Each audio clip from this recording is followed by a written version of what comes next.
নমস্কার সকলকে। একটা সিম্পল একটা ওলের রেসিপি তোমাদের সাথে শেয়ার করতে এলাম। ওলকে যেরকম সেদ্ধ করে নাও সেরকম সেদ্ধ করে নিও। 3টে সিটি লাগিয়ে আমি সেদ্ধ করে নিয়েছিলাম প্রেসারে। তারপরে ওলটাকে আমি চুবড়িতে জল ঝরার জন্য রেখেছিলাম কিছুক্ষণ। দেন থালায় নিয়ে নিয়েছিলাম, হালকা গরম থাকতে আমি ওটাকে ম্যাশ করে নিয়েছিলাম। এবারে কড়াইয়ে 2 পলা সর্ষের তেল দিয়েছিলাম। তেলটা একটু এতে বেশি লাগে, যেহেতু আলুর চোখার মতন জিনিসটা দেখতে হবে প্লাস খেতেও হবে, সেই কারণে তেলটা একটু বেশি লাগে। তো কড়াই সর্ষের তেল দিয়েছিলাম। দেন 2টো শুকনো লঙ্কা আমি দিয়ে দিয়েছিলাম কড়াই দিয়ে, ভালো করে ভেজে নুন দিয়ে মুলে পুরো ওলটাতে আমি মাখিয়ে নিয়েছিলাম।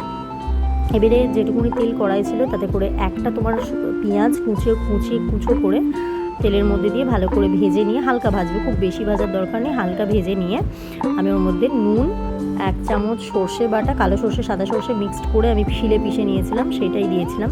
একটা কাঁচা লঙ্কা কুচি করে কেটে দিয়েছিলাম, নুন, চিনি অল্প, আর একটু তোমার লেবু, ঠিক আছে, 1/2 চামচ লেবু দিলেই হবে, লেবুর রস দিয়ে ওটা ভালো করে একটুখানি নেড়ে নিয়ে ওই যে ওলটা আমার থালায় ছিল মাখা, ওই ওলটা ওর মধ্যে দিয়েছিলাম কড়াই দিয়ে, ভালো করে নেড়ে 4-5 মিনিট মতো নেড়েছিলাম।